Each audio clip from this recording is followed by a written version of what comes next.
Third সামেটিভের পরীক্ষা অর্থাৎ annual পরীক্ষার জন্য তোমরা যারা 9-এ পড়ছো তোমরা অনেকে রায়মার্টিনে প্রশ্ন বিচিত্রাকে ধরে প্র্যাকটিস করছো। তো তোমাদের সাহায্য করার জন্য আমরা ওই থার্ড সামেটিভ থেকে আজকে একটা ইংরেজির মডেল পেজ আলোচনা করব। আজকে আমরা আলোচনা করব model question paper 1 Ballygunge government high school. এটা রয়েছে পেজ নাম্বার 120। একের দাগে একটা সিন প্যাসেজ দিয়েছে, I searched long for a place of safe habitation. তো টেক্সট তোমাদের সকলে পড়া আছে, টেক্সট আর পড়ছি না, সরাসরি প্রশ্ন উত্তর আলোচনা করে দিচ্ছি। প্রথমে choose the correct answers from the given alternative, মানে সঠিক মাল্টিপল চয়েস, সঠিক উত্তরটা বাঁচতে হবে। একের দাগে the narrator decided to pitch his tent, মানে বক্তা সিদ্ধান্ত নিলেন তার তাঁবুটা দেবেন কোথায় না, জাস্ট বিফোর দ্য হলো, সে ফাঁকা জায়গার ঠিক আগে, অপশন নাম্বার বি। দুয়ে দাগে the narrator drove the stakes in a semi circle, তিনি ওই খুঁটিগুলোকে পুঁতেছিলেন অর্ধবৃত্ত আকারে। আর তিনে দাগে the distance between the stakes was 6 inches, দুটো খুঁটির মাঝখানে দূরত্ব ছিল 6 ইঞ্চি। আর চারে দাগে the narrator put all his stores and provisions into his tent, তিনি তার সমস্ত জিনিসপত্র তাঁবুর মধ্যে নিয়ে নিয়েছিলেন। পাঁচে দাগে the narrator saw some fair weather in the months of November, তিনি একটু ভালো আবহাওয়া দেখতে পেয়েছিলেন নভেম্বর মাসে। আর ছয়ের দাগে the narrator started making small wood boxes to keep his provisions, মানে লেখক বা বক্তা তিনি কী করেছিলেন, কয়েকটা ছোটো ছোটো কাঠের বাক্স বানিয়েছিলেন যাতে তার প্রভিশনগুলো জিনিসপত্রগুলোকে ড্রাই ফ্রম দ্য রেন, বৃষ্টির হাত থেকে শুকনো রাখা যায়। এবার বি দাগে কয়েকটা কোশ্চেন আছে। একের দাগে how did the narrator keep the measure of time, বক্তা কী করে সময়ের পরিমাপটা ঠিক রাখছিলেন, তার উত্তর আমরা লিখব the narrator cut with his knife upon a large post the date of his landing and then he put a notch with his knife for every day, মানে তিনি একটা বড় কাঠের গুঁড়িতে তার ছুরি দিয়ে কেটে কেটে তার এই দ্বীপে আসার তারিখটা লিখে রেখেছিলেন, তারপর প্রত্যেক দিন একটা করে দাগ কেটে রাখতেন, এইভাবে তিনি সময়ের পরিমাপটা রাখতেন। আর দুয়ে দাগে how did the narrator Fortify himself against the world outside, বাইরের দুনিয়া থেকে বক্তা বা লেখক নিজেকে বিচ্ছিন্ন করেছিলেন কিভাবে। The narrator used a short ladder to go over the fence, তিনি একটা ছোট্ট সিঁড়ি ব্যবহার করতেন, এই সিঁড়ি মানে বেড়ার উপর দিয়ে টপকে ভেতরে যাওয়ার জন্য। ওয়ান্স ইন, আর একবার ভেতরে যাওয়ার পর he withdrew the ladder after him, তিনি কিন্তু তার পেছনে পেছনে সিঁড়িটাকে তুলে নিচ্ছিলেন।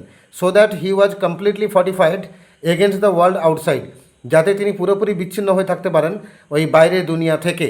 তিনের দাগের কোশ্চেন আছে what made the narrator feel that he would lose the measure of time, কোন জিনিসটার জন্য, মানে কিসের জন্য লেখক ভাবছিলেন যে তিনি সময়ের মাপটা হারিয়ে ফেলেছিলেন। তো আমরা এই লাইনটাই লিখবো, তবে কিছু কিছু প্রোনাউনগুলোকে চেঞ্জ করে নেব। আমরা লিখবো ইট অকার্ড টু হিম, এখানে হিম করে নেব। It occurred to him that I would lose the measure of time, এখানে আই লেখা যাবে না, আইয়ের জায়গায় হি লিখতে হবে। আর this was because I had, এখানে আই লিখবে না, হি লিখবে। Had neither watch nor calendar, তা তিন জায়গায় পরিবর্তন করবে, মিকে হিম করবে, আইকে হি করবে, আর এখানে আইকে হি করবে। আমি ফুল উত্তরটা একবার বলছি, খাতায় নোট করে নাও। তাহলে it occurred to him that he would lose the measure of time, this was because he had neither watch nor calendar. এটা হয়ে গেল আমাদের তিনের দাগের উত্তর। তার দেখা যাচ্ছে how did the narrator use the stakes that he made to fence his tent, তিনি ওই খুঁটিগুলোকে কিভাবে ব্যবহার করেছিলেন, লাঠিগুলোকে কিভাবে ব্যবহার করেছিলেন তার তাঁবুর চারপাশে বেড়া তৈরি করার জন্য।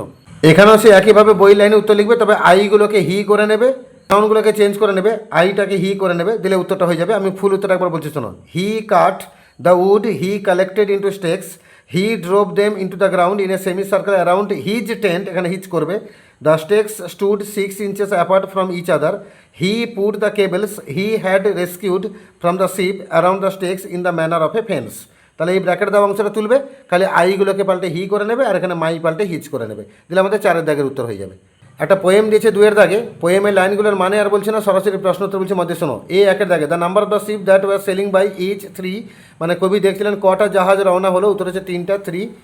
দুয়ে দাগে the second ship turn toward the east, দ্বিতীয় জাহাজটা গেছিল পূর্ব দিকে।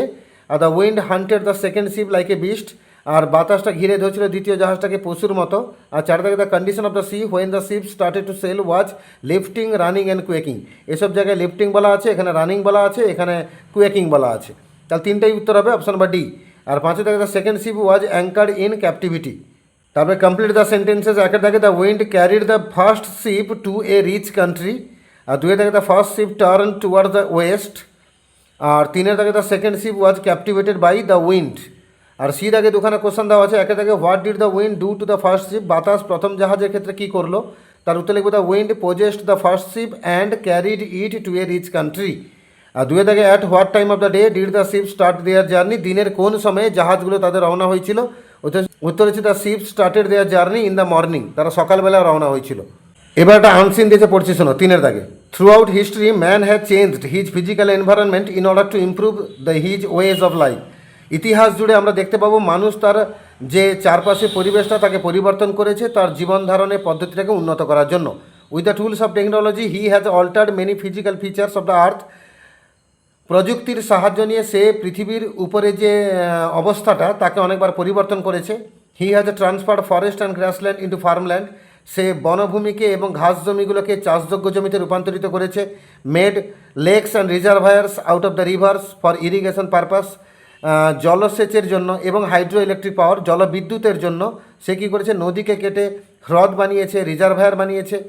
Man has also modified the face of the earth by draining wetlands and cutting through mountains to build road and railways.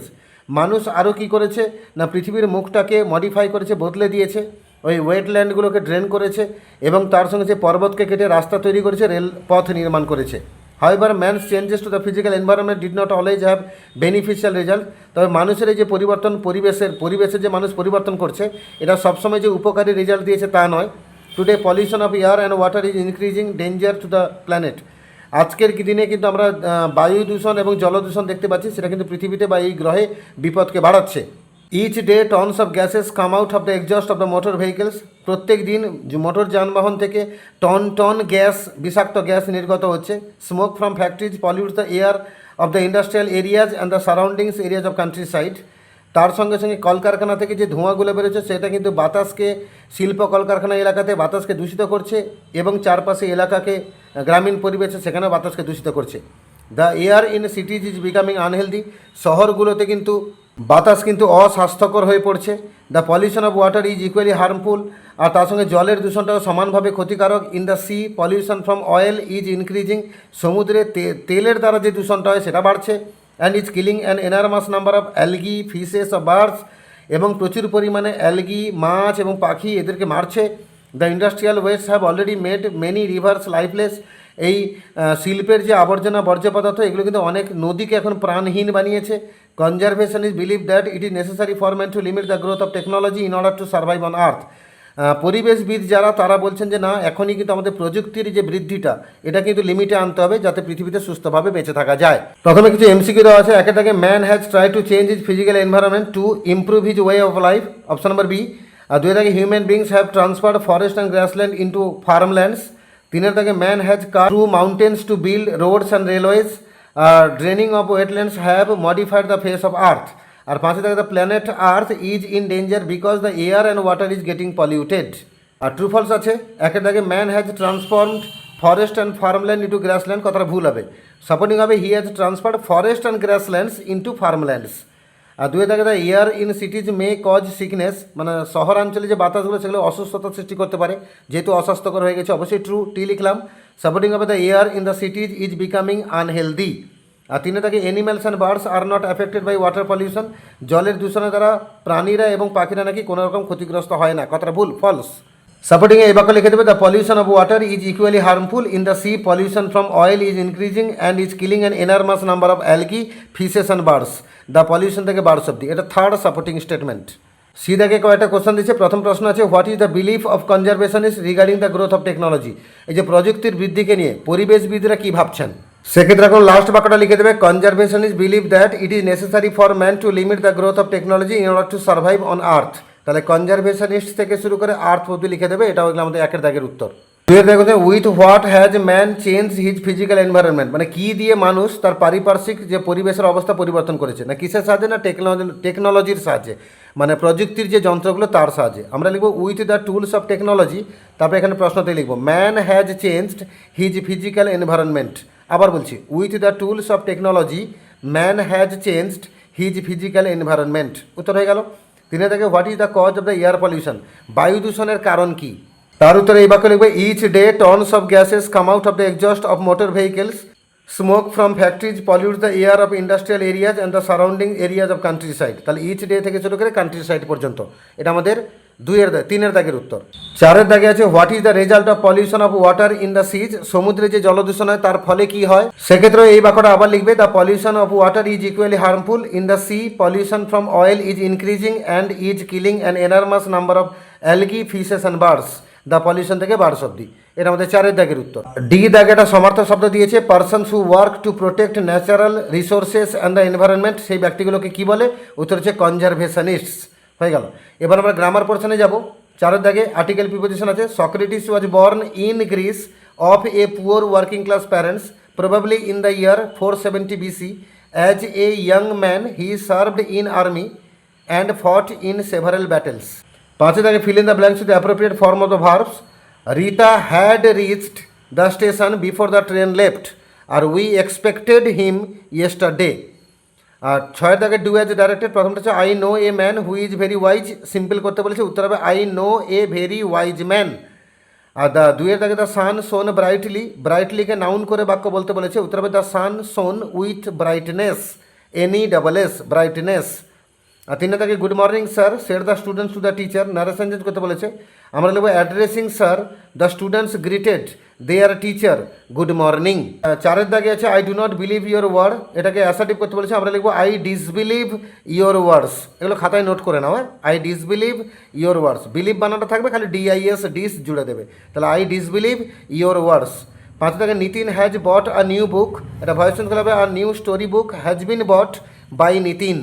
তারপর the sky was overcast but it did not rain, complex করতে বলেছে, তার উত্তরে আমরা এই বাক্যে লিখব though the sky was overcast comma it did not rain, যদিও আকাশটা মেঘাচ্ছন্ন ছিল তবুও বৃষ্টি হলো না, though the sky was overcast comma দেবে ইট ডিডন্ট রেন। তারপর আছে pollution is one of the most severe threats to our beautiful planet, compound করতে বলেছে, আমরা লিখব our planet is beautiful but pollution is one of the most severe threats to it. 8 দাগে রয়েছে Rohan is an intelligent boy, তো এটাকে negative করলে হবে রোহন ইজ নট আ ডাল বয়। আর 9 দাগে the old man was so weak that he could not walk, TWO use করতে বলেছে, উত্তর হবে the old man was too weak to walk. আর 10 দাগে the painting is very beautiful, এটাকে এক্সক্লামেটারি করলে হবে how beautiful the painting is, how beautiful the painting is লিখবে, লাস্টে এক্সক্লামেশন সাইনটা দেবে। আর 7 দাগে ফ্রেজাল ভার্ব আছে, আন্ডারস্ট্যান্ড উত্তর হবে মেক আউট, আর পাবলিশড উত্তর হবে ব্রিং আউট হতো, ব্রিং আউটকে পাবলিশড মানে সেকেন্ড ফর্মে আছে, তাই আমাদেরকে সেকেন্ড ফর্মে উত্তর লিখতে হবে, উত্তর হবে ব্রট আউট। আর রিজেম্বলস উত্তর হবে টেক আফটার, তবে রিজেম্বলের সঙ্গে এস যোগ করা আছে, তো আমরা টেক্স আফটার লিখবো, খালি লিস্ট থেকে বেছে নিলে হবে না, তাকে সঠিক ফর্মে লিখে আসতে হবে। এইভাবে মডেল কোশ্চেন পেপার 1 যে ইংরেজিটা ছিল তার আমরা সিন আনসিন গ্রামারটা আলোচনা করলাম। এর পরবর্তী মডেল 2, 3, 4, 5, 6 বাকি যা যা মডেল আছে সবটাই রেগুলার আপলোড হতে থাকবে, তোমরা প্রস্তুতি নাও এবং ফাইনাল পরীক্ষা, অ্যানুয়াল পরীক্ষা বা থার্ড সামেটিভের পরীক্ষায় কিন্তু ভালো রেজাল্ট করতে হবে। আর যারা নতুন আছো চ্যানেলটাকে সাবস্ক্রাইব করে রাখো, যাতে পরবর্তী ভিডিওগুলো তোমাদের কাছে তাড়াতাড়ি নোটিফিকেশন পৌঁছাতে পারে।